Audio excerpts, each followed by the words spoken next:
estate agent with Strategic Realty here in Wichita Falls, Texas. And this is Lou Italis. She is the owner-broker of Strategic Realty here in Wichita Falls. How you doing? Good. Happy with my new chair. She's got a different chair this week. So she's in a lot better mood. A little more comfortable, is it? Yeah. Yeah, and I'm still in the same hard thing that I was sitting in last week. So we got to upgrade the chairs around here a little bit. I think is what we got to do. Anyway, we do this. Stop coordinating our outfits. Well, yeah, we got to call each other and start. We got on nearly the same color shirt today. How'd we do that?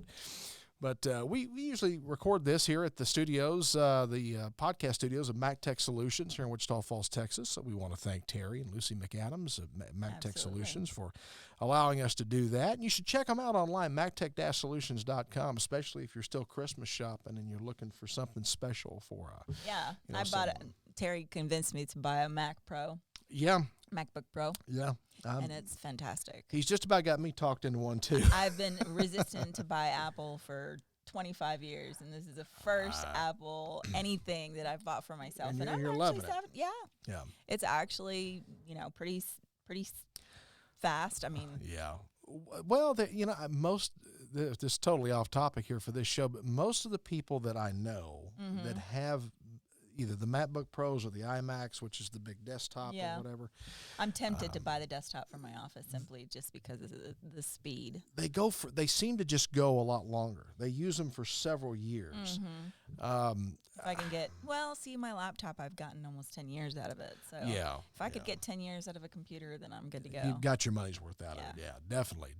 So anyway, but they're good. I mean, I switched to an iPhone about 6 years ago now, 5 or 6 years ago. And the first one I ever used, my son had an iPhone, I think it was a 5S or something like that. And he upgraded, and he said, "Dad, come on, you need to try the iPhone." Because I was a diehard Android. I'm resistant for that one just yet. I don't know. I'll have to think about it. I was a diehard Android guy forever. And he convinced me to take his, because there was nothing wrong with his phone. He just wanted to upgrade. So I took his 5S and used it, fell in love with it, and I've been an iPhone guy ever since.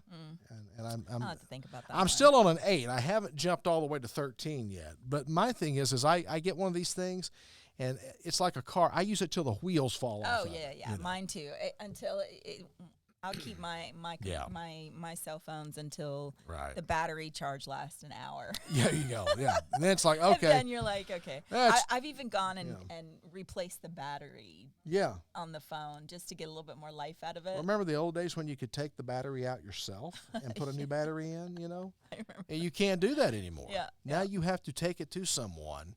But the battery replacements don't seem all that good. So I think my last cell phone, the battery replacement only gave me an extra 2 or 3 months of life out of the. I will tell you this: if you especially if you're an Apple user, if you're an iPhone user, and of course now MacTech Solutions doesn't sell the iPhone, but they do service them.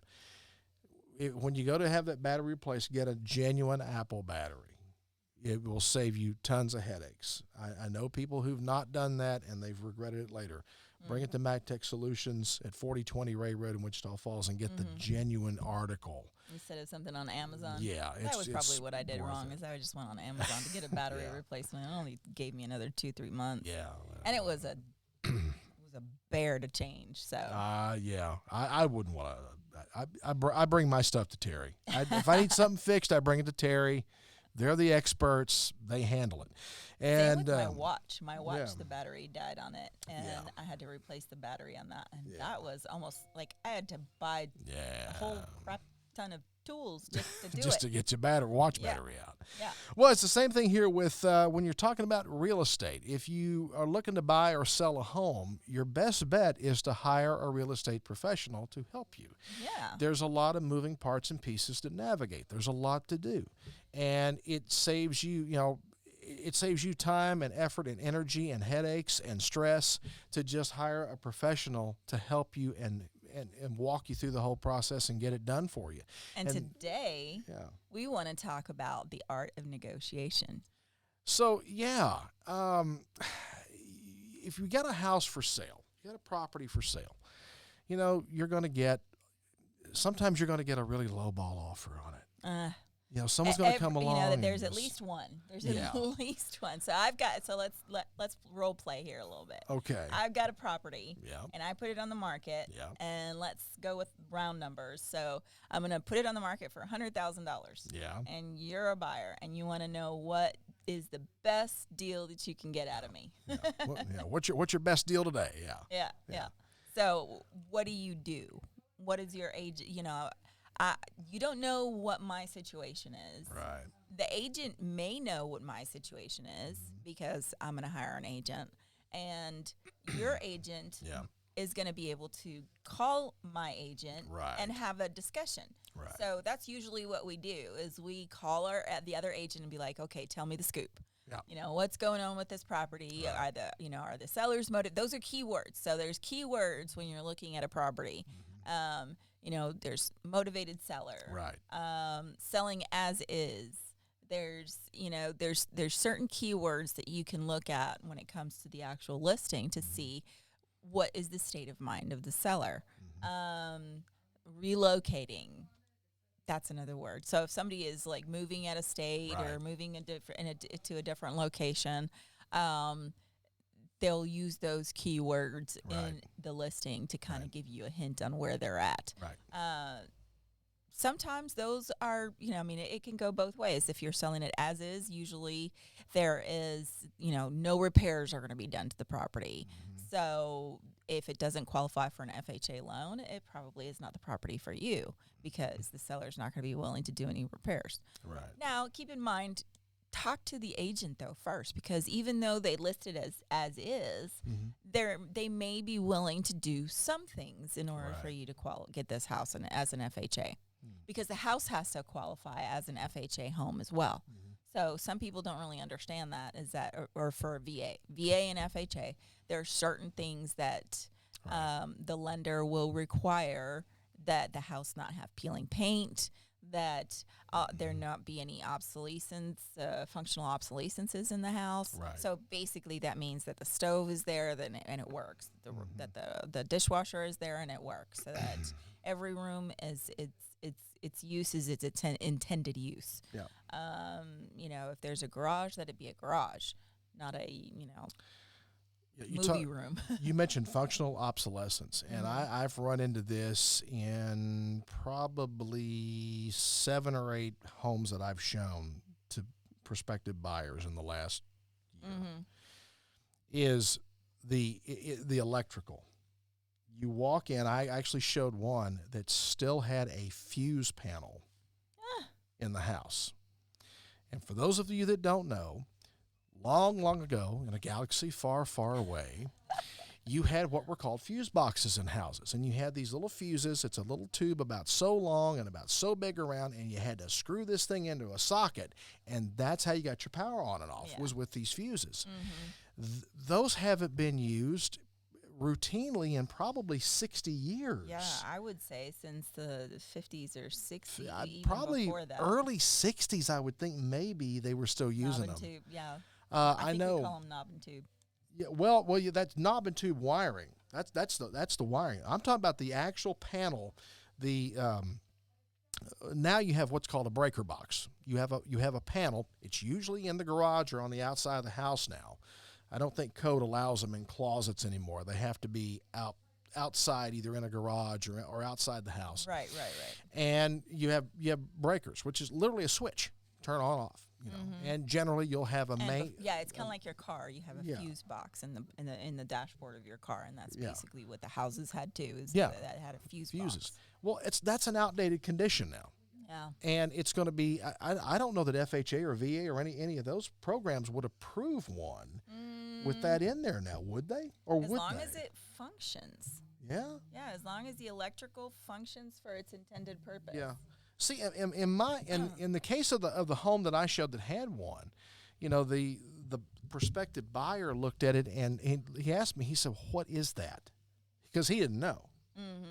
And I explained to him what it was, and he said, "How do you know what that is?" I said, "Well, You've been around. I got a little experience with some of this stuff." and I explained to him what it was, and he said, "What would you do?" I said, "I would want that upgraded." If that were me, I would want that, because that is something that, as a home, if I'm buying this home, I don't consider that a condition that I want to live with. It's expensive to change out any of that yeah. kind of stuff. It's like $4,000 to $5,000. Yeah, you start getting into thousands of dollars. Yeah. Yeah. So I mean, if you have a house that has that kind of outdated electrical, it would be wise to get that upgraded at some point. Yeah. And if you talk to an electrician and see what the prices are and stuff like that. But as far as for FHA or VA, I don't really think that that condition would disqualify the home. Simply because it works. If it was not working, then that would be a difference. That would be a functional obsolescence. Yeah. And that's one of the reasons it's so important to get an inspection done on a home. I would never, ever, ever advise a client to not get an inspection done. Never. I wouldn't do that. You can't make them get it done. You can't force them to, but I would strongly discourage anybody from buying a property. And I don't care whether you're going to, whether you plan to live in it for 1 year or the next 100 years. I don't care what your plans are. Get it inspected. Even if it's for your own due diligence. I mean, basically that's what it is for. It's for your own due diligence. But, okay, so when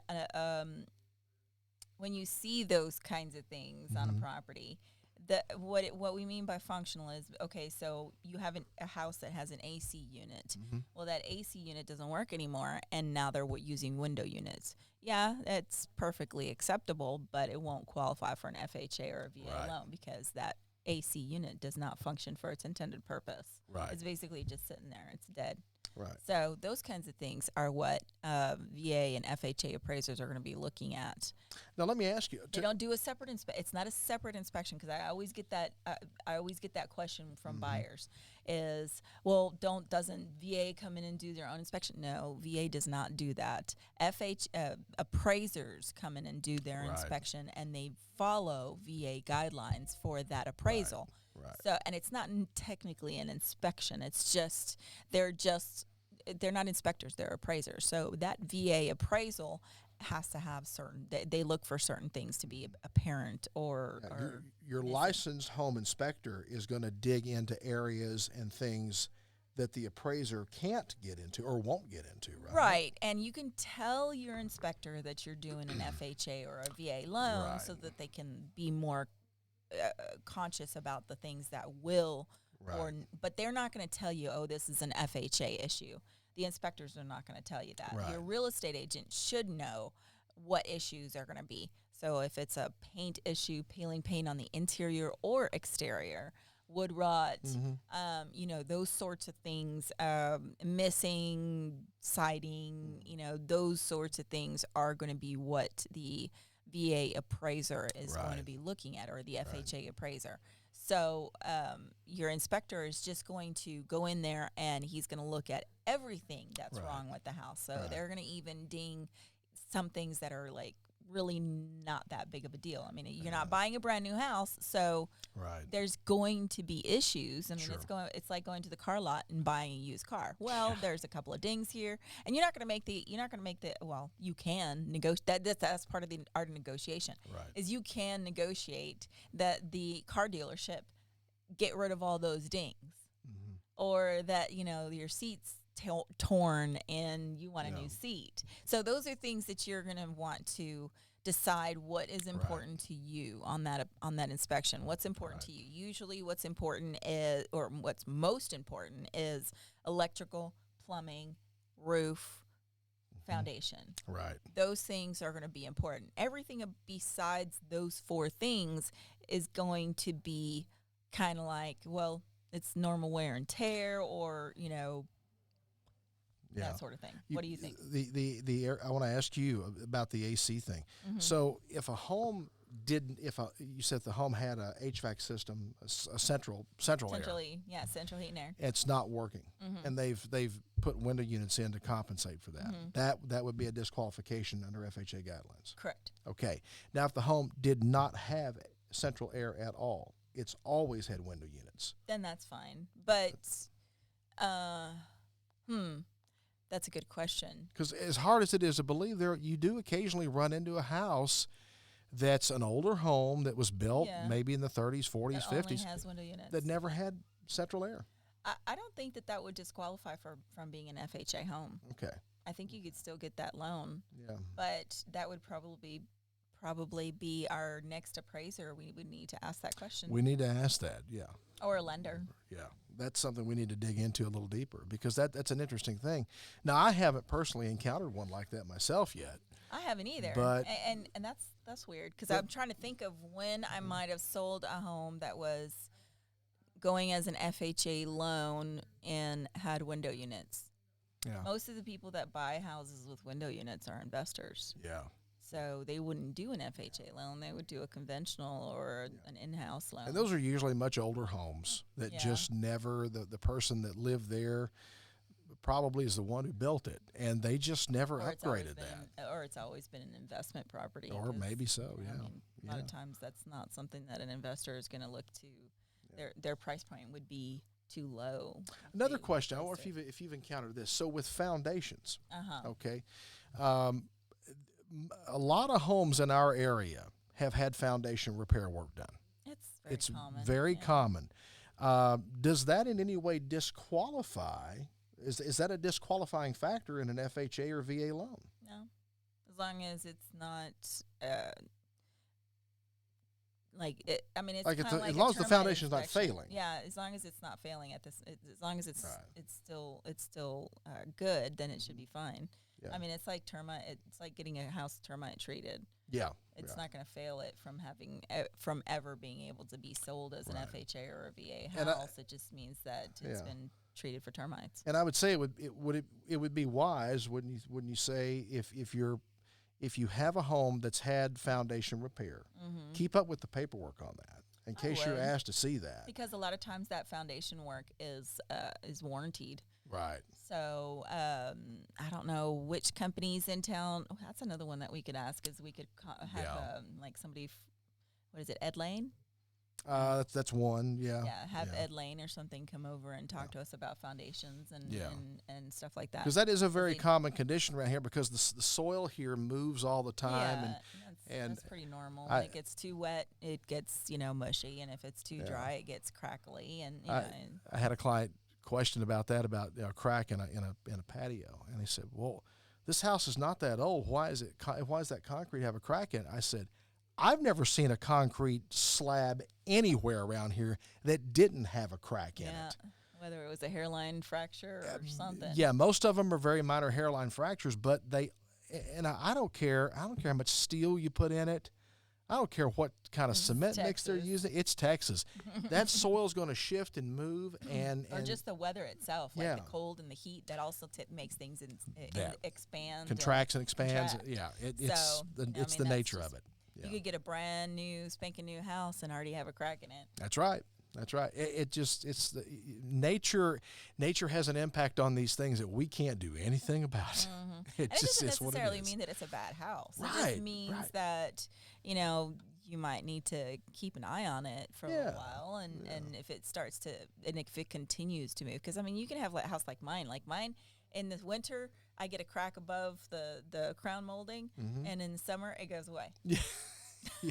Or you get that door. that sticks. Like in the summer, it sticks just a little bit when you go to open it, and then wintertime comes along and it opens just fine. Yeah. I've got one of those. And all it is just the shifting of the house because of those temperature differences and extremes, I guess, and also the shifting of the soil. And so things move just a little bit, and it doesn't take a lot of movement to make that door drag just a little bit. And I don't bother sanding the top of the door off because I know in 4 or 5 months it's going to open just fine. Yeah. So I just let it go. And I would suggest if you do get crack, like for instance, if I ever fix that crack above my crown molding or whatever, it might actually make it worse than just leaving it alone. I've left it alone for 10 years. It's not going anywhere. It's not gotten any worse. If I were to actually try and put putty in it, then the next time when it starts to expand or whatever, then it's going to re-crack again. So sometimes it's like one of those things. You just have to wait. Keep an eye on it. Well, so you got a house for sale, and you mentioned one of them, $100,000 price tag on it, and you have someone come along and just make an absurdly, insultingly low offer on it. Yeah. Let's say they offer you $40,000 for it. okay, at that point, seller and buyer are potential buyer are you're light years apart at that point. Now, as you know, as real estate professionals, we are obligated to present all offers to our sellers, regardless of what the offer is. Even if we know it's such a low offer that there's no way our seller is going to agree to it, we still have to present it to them. Lou, how do you handle that situation when you've got one like that and someone just makes a really insultingly, horrendously low offer? Well, I mean, it first of all, that's part of this process. Right. You know, I mean, you are going to get, if you're listing the property, like for instance, me, if I was listing the property, I'm going to get people that are fishing. I mean, that's what we call it. We call it fishing. Right. They're trying to see how negotiable that sale is. Right. Well, I mean, there are certain things, that's why you have real estate agents. We can communicate with the other realtor and be like, or, you know, sometimes what I'll do is I'll be like, okay, I got an investor and he wants to make a really low ball offer. What do you say? Like, what's your input, Mike? And as a real estate agent, I'm just saying, like, in general. Right. And I'll listen to what they have to say, and then I'll take that information over to my buyer and be like, listen, I'm more than happy to make this offer for you because, I mean, obviously you're telling me to do it, but I just talked to the other real estate agent, and these people have gotten offers this low before and have not taken it. Right. And they might tell me, well, you know, just try again. Maybe now they're starting to see the light, and they'll take my offer. So every situation is going to be a little bit different. There's going to be people that are out there fishing for lowball offers, and there's going to be people that don't know. There's going to be sellers as well that want more for their house than it's worth. Right. So there could be two different scenarios. I could be overlisting my property and hurting my chances of selling the property, or I could be a buyer that's just trying to throw out a bunch of, you know, nonsense and see what sticks. Let's talk briefly about this because I just saw an article that said that in September, the pace of home prices, the increases, the values, the pace of the increase of the values. There's a term I'm trying to think of. Lost it. It slowed. Yes. For the first time in about 18 months, it really slowed down. And we have seen, I think, locally, certainly a cooling down of the market substantially from where we were, say, depends 6 on eight the months house. ago. Depends on the price range, and it depends on the house, too. So if you're looking for something over $300,000, you might be a little bit. Still, it might take a little longer to sell the property simply because there's not that many buyers still out there looking for that price range. Right. Now, everything in the middle, though, is still pretty hot. I mean, if it's a decent looking house, as far as like it doesn't need anything for a buyer to buy this property, then they are still selling pretty decently. Right. Now, you're not going to get 15 offers in the same listing, but you know, it'll sell probably within the first week. We're not seeing the big run-ups in prices, though. We were routinely, and I'm talking, you know, not just regionally, but statewide. We were seeing prices, you know, people go in and you know, offer 30, 40, 50% above asking price. And it just depends on the area, too. Yeah. So, for instance, over there by the base off of Missile, those properties are still selling pretty nicely. Yeah. There was a couple on Tinker that one of Terry's neighborhood. They sold for over $200,000 over there. Yeah, and that's an area that, you know, 10 years ago, you wouldn't have got $200,000 for a house over there. I don't think you could have sold anything over $160,000. No, probably not. And and those are the new ones that were selling for that price over there off of Ryan Well, I know when we were shopping for a home a few years ago for another home, we looked in that area, and most of them, I want to say, most of the ones we looked at were somewhere between about 125, 130, and about 155. They were somewhere in that range. Oh yeah. So if you get one like that over there, you're lucky. Yeah, but that was 4 or 5 years ago. Yeah, that was a different market, a different time, and now 200,000. It's like wow. but they are selling. But yeah, I think there has been a little bit of a cooling in the market, and now one of the things too that changed fundamentally has changed is we've got more listings. I mean, we were sitting here. A few more. We usually list about 20 to 30 properties a day. Yeah. That's everything, including lots and commercial and everything. But we were sitting here, it seems like probably about 6 months ago, we were sitting here talking about 80, 90 listings, 95 listings in 5 counties. I mean, it was a pretty thin market. We definitely had more buyers than we had sellers. Oh, yeah. I haven't even checked to see how many active listings we have right now. I can do that real quick while you're finishing your thought. Well, we definitely have seen an increase in listings, which is good. It's good for us as agents. That means there's more opportunities to make money out here. It means there's more activity. You definitely want to market. You want a market where people are selling and buying. You don't want a huge lull in either one of those things, because that's a big economic indicator. When homes aren't selling or people aren't listing and the buyers aren't there, that's a huge indicator that something in the economy has gone really wrong. And so you definitely don't want to see a huge drop in either side of that. 186. So and that's low. It's still low, but not as low as it was. No. We're doing better. We could do a lot better. What's an ideal number of listings in a market like this? Now we're talking 5 counties that our MLS covers. Is that correct? Yeah, we cover Archer, Clay, Wichita, and those are our primary ones. Yeah. But then we also have Montague and Wilbarger. Right. Young. I mean, so there's more than 5 counties, but those 3 are primaries, and then the other 2 are kind of. What would you say? There. What would you say is a good number? What would be a comfortable number to be at? See, I mean, it just really depends on the price point. Like, that's everything. Right. Now, if we had, 80% of those are probably should be somewhere between 100 and 150. Right. So if that's the case, then we're that's pretty standard. Yeah. But as far as I don't think that that's the case, though. I think that we're really low on those 100 to 150 price point. I think we definitely are. I just closed one recently that was in that, it was 150 to 153 range, and that was the price point that this guy was looking for, that the buyer was looking for, was somewhere between 140 and 160. Yeah, that's probably pretty low. I'm going to put a max of 100 on here and see what comes up. Yeah. And that's the price point we were at. And we'd go look at it. We'd find one. We'd look at it, and he'd be kind of like, "Yeah, I think I want to make an offer on this." We'd make an offer. We get outbid on it. Someone else beat us out of it. I think that we have quite a few low ones right now. We've got 46 that are under 100. Okay. So what's that percentage-wise? That's about 20%. Yeah, roughly. What was the total? 180 something. 186. 180. Yeah, about 20% or so. Yeah. 25% are less than 100. Yeah.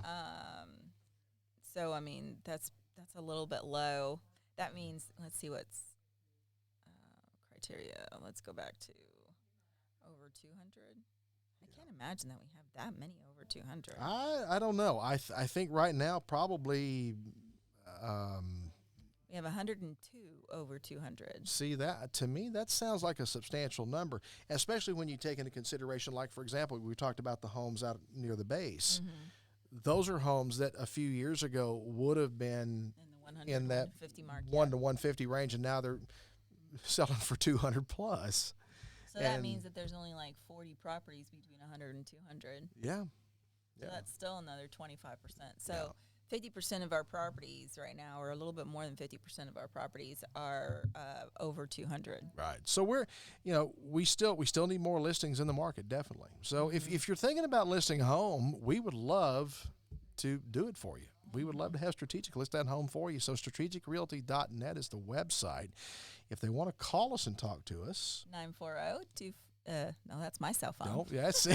689-7900. We're going to have to get cue cards or something, right? or get a teleprompter. We've got a teleprompter right there. It's not working. It's just not working right now. We don't have it hooked up right now. But anyway, we would love to do it for you, and I'd love. We can help you negotiate that process. I mean, that's our job, is to negotiate a good deal for you. That's right. And to and for you listeners or for you sellers, help keep people from lowballing you. That's right. I'd love to be your agent. You can reach out to me directly too if you want to. I don't mind telling you my number, 940-232-3876.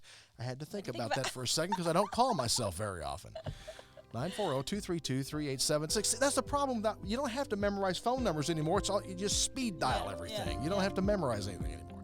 Anyway, we'll see you next time with another edition of Strategic Moves with Lou. Until then, take care. We'll see you down the road. Subscribe, like, and share.